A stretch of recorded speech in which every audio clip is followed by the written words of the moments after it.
H9 news में आपका बहुत बहुत स्वागत है। मैं हूं आपके साथ अबरारुल अकरम। मेरे खास प्रोग्राम किस्सा सियासी है में आज बात करेंगे शरद पवार की उस राजनीतिक रणनीति की, उस राजनीतिक कदम की जो आजकल आपने महाराष्ट्र में बीते साल देखा।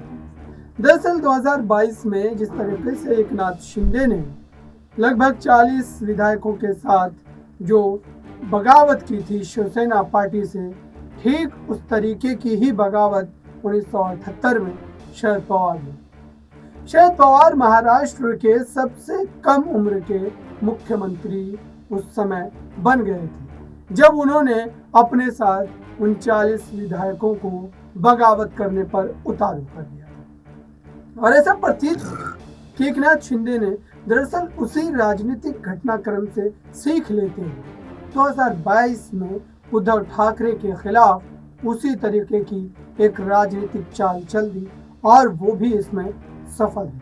हालांकि शरद पवार जब 1978 में ये सरकार उनकी बनती है उन विधायकों की बगावत के बाद, तो ज्यादा समय तक वो मुख्यमंत्री नहीं रहे।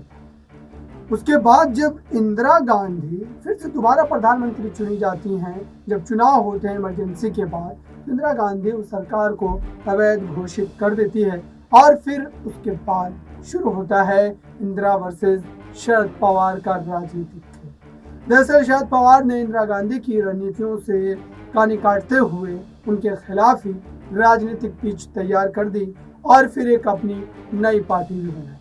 दरअसल इस नई पार्टी की बनाने में कई और चेहरे शामिल थे, लेकिन शरद पवार मुख्य रूप से सबसे आगे थे, क्योंकि 90 के दशक में ओबीसी चेहरा अगर कोई महाराष्ट्र में नजर आता था तो वो शरद पवार का था। शरद पवार उस समय सबसे कम उम्र के मुख्यमंत्री तो बने, लेकिन उसके साथ साथ ही देश में एक ऐसे नेता के रूप में वो उभर करके आए जो नेता देश में राजनीतिक माहौल को मोड़ सकता है और राजनीतिक परिस्थिति बना भी सकता है। और आज भी शरद पवार की जो हैसियत है राजनीति में वो ठीक उस तरीके की ही मानी जाती है। जब शरद पवार ने महाराष्ट्र में बनी इस 40 विधायकों की बगावत के बाद वाली सरकार को लेकर अपने पक्ष को रखा जो एकनाथ शिंदे की सरकार बनी है, और उन्होंने कहा कि वो इस सरकार को गिरा देंगे, इस सरकार को धराशायी कर। इस पर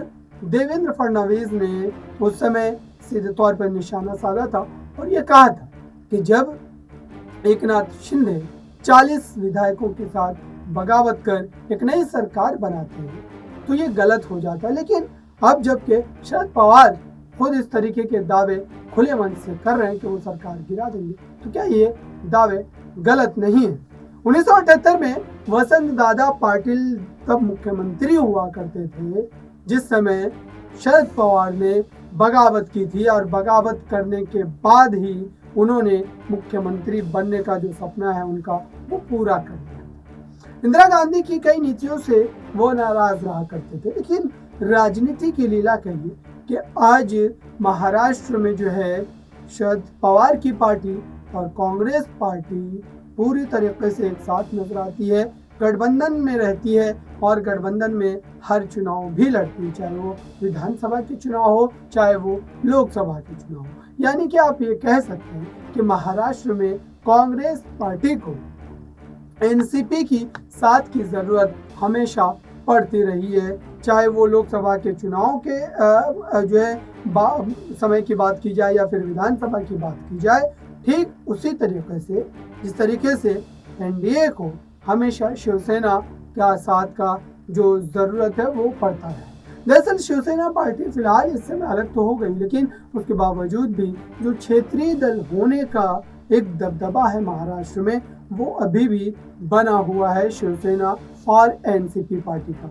अब देखना यह है कि जो ये पूरी परिस्थिति बनी थी, खास तौर से इस समय जिसको लेकर के राजनीतिक जो मायने निकाले जा रहे हैं और ये कहा जा रहा है कि शरद पवार क्या फिर से एक बार वो 70-78 के दशक का राजनीतिक जो है माहौल बनाएंगे और फिर से एक बार क्या वाकई महाराष्ट्र में एमवीए गठबंधन की सत्ता में वापसी हो पाएगी।